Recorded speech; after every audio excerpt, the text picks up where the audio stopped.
Hello guys, তোমরা সবাই কেমন আছো? আশা করি সবাই খুব ভালো আছো আর আমরাও খুব ভালো আছি। আবারও আজকে অনেক দিন পর তোমাদের সামনে একটা ভিডিও নিয়ে চলে এলাম।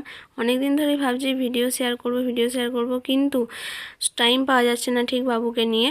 তো আজকে যে ভিডিওটা তোমরা দেখছো সেটা হচ্ছে বর্ধমান নার্সিংহোমে আমরা চেক আপ করতে যাচ্ছিলাম।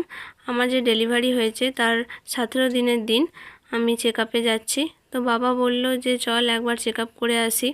তো যে ডাক্তার আমার অপারেশন করেছিল সেই ডাক্তারের কাছে আমার চেক আপ হয়ে যাবে। আমার প্রেগনেন্সি চলাকালীন যে ডক্টর দেখাতাম সেই ডক্টরের কাছে চেক আপ করবো ভেবেছিলাম, কিন্তু বাবা একবার বলাতেই আমি রাজি হয়ে গেলাম, কারণ সেখানে কিছু কিছু ভালো মানুষ রয়েছে, তাদের সাথে দেখা হবে ভেবেই আমি রাজি হয়ে গেছিলাম। তো সেখানে একজন স্পেশাল বন্ধু পাঠিয়েছি আমি, তার সঙ্গে দেখা করব বলেই আমি অনেকটা আশায় ছিলাম। তো যেটার জন্য আমি গেছিলাম সেটা তো হয়েছে, আমার আশা পূরণ হয়েছে। তার সাথে আমি অনেকটা টাইম কাটাতে পেরেছি, অনেকটা টাইম গল্প করতে পেরেছি।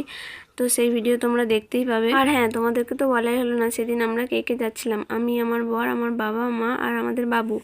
তো আমরা এই 5 জনে যাচ্ছিলাম চেক আপের জন্য। আর প্রথমেই তোমরা দেখেছিলে যে বাবু মায়ের কোলে রয়েছে, কারণ আমি নিজে কোলে নিয়ে যেতে পারবো না, তার জন্যই মা আমাদের সাথে গেছিলো। জানো তো, আমার অনেক দিনের ইচ্ছা যে তোমাদের সাথে আমি ওটি রুমের এক্সপিরিয়েন্সটা শেয়ার করব। তোমরা যদি জানতে চাও তাহলে অবশ্যই আমি একদিন সেই গল্প শোনাবো তোমাদেরকে। মা আমাকে গাড়িতে যেতে যেতে বলছিল চারিদিকের পরিবেশটা একটু ভিডিও করে দেখাতে তোমাদেরকে। আমরা এখন শক্তিগড় ঢুকতে চলেছি, একটু পরে আমরা নার্সিংহোমে পৌঁছে যাবো। তার আগে একটা কথা তোমাদেরকে বলে রাখি, অনেক মানুষ আছে যারা আমাকে বলেছে সিজার করে মা হলে নাকি মা হওয়ার কষ্টটা বোঝা যায় না। তাদেরকে উদ্দেশ্য করে আমি একটা কথাই বলতে চাই, লাইকেশন ডেলিভারি হোক বা নর্মাল ডেলিভারি, মা হতে গেলে সবাইকেই কষ্ট করতে হয়, এটা তোমাদেরকে বুঝতে হবে।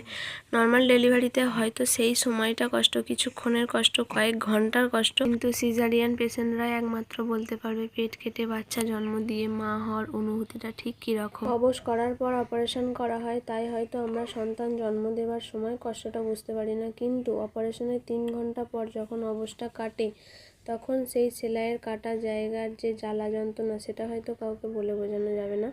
কাউকে বললে সেই কষ্টটা তারা বুঝতে পারবে না। তাই বলছি, মা হতে গেলে সবাইকেই কষ্ট করতে হয়, সেটা নর্মাল ডেলিভারি হোক বা লাইকেশন ডেলিভারি। যাই হোক, গল্প করতে করতে অনেকটা টাইম চলে গেল। তার মাঝখানে তোমরা দেখতে পেলে আমরা নার্সিংহোমে পৌঁছে গেছি। নিচে কিছুক্ষণ বসেছিলাম, তারপর আমি তো দোতলায় চলে গেছিলাম সেই আমার বান্ধবীর সাথে দেখা করার জন্য, যার সাথে নতুন পরিচয় হয়েছে। আর এখন তোমরা দেখতে পাচ্ছ যে সেই বান্ধবী আমার পুচকুকে কোলে নিয়ে আছে। জানো তো, অনেক দিন পর এই নতুন বান্ধবীর সাথে দেখা হলো, তাই আমি ছিলাম দোতলাতে ওই বান্ধবীর সাথে গল্প করতে মত্ত। আর আমার বাবু ছিল বাবা মায়ের কাছে।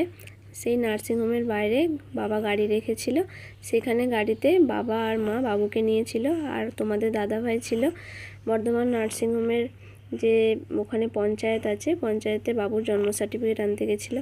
তো অনেক দিন পর দেখা হয়েছে, তার জন্য তো খুবই গল্প করছিলাম, খুবই ভালো লাগছিল। আমরা যখন ওপরে গল্প করছিলাম তখন বন্ধু আমাকে বলল যে তোমার পুচকুকে আনুনি? আমি বললাম যে হ্যাঁ, মায়ের কাছে আছে। বলল চলো নিচে চলো, বাবুর কাছে দেখা করব। তো আমার মাকে বললাম যে নিয়ে এসো বাবুকে, বন্ধু দেখা করবে বলছে। তো এখন আমি, আমার মা আর বন্ধু 3 জনে মিলে কিছুটা সময় কাটাচ্ছি। জানি না আবার কবে দেখা হবে, ভগবান চাইলে অবশ্যই দেখা হবে আমাদের জীবনে। এরকম কিছু কিছু মানুষ থাকে যাদের সাথে খুব অল্প সময়ের পরিচয়ে অনেকটা ভালো সম্পর্ক তৈরি হয়ে যায়, যেমন আমার সাথে বন্ধুর সম্পর্কটা। তো সবশেষে আমরা দুজনে একটু সেলফি তুলে নিলাম, আমার মাও আছে তার সাথে, বাবু, আমি, বন্ধু, আমার মা। এবার তো আমাদের বাড়ি ফেরার পালা। তো বাড়ি ফেরার পথে আমরা শক্তিগড়ে দাঁড়িয়ে সবাই মিলে একটা করে গরম গরম ল্যাংচা খেয়ে নিলাম আর বাড়ির জন্য পার্সেল করে নিলাম। আজকের ভিডিওটা এই পর্যন্তই। যদি ভিডিওটা ভালো লেগে থাকে তাহলে লাইক, কমেন্ট, শেয়ার করতে ভুলো না। আর যদি তোমরা চ্যানেলে নতুন হয়ে থাকো তাহলে যারা ফেসবুক থেকে দেখছো তারা চ্যানেলটাকে ফলো করে দিও, আর যারা ইউটিউব থেকে দেখছো চ্যানেলটাকে সাবস্ক্রাইব করে দিও।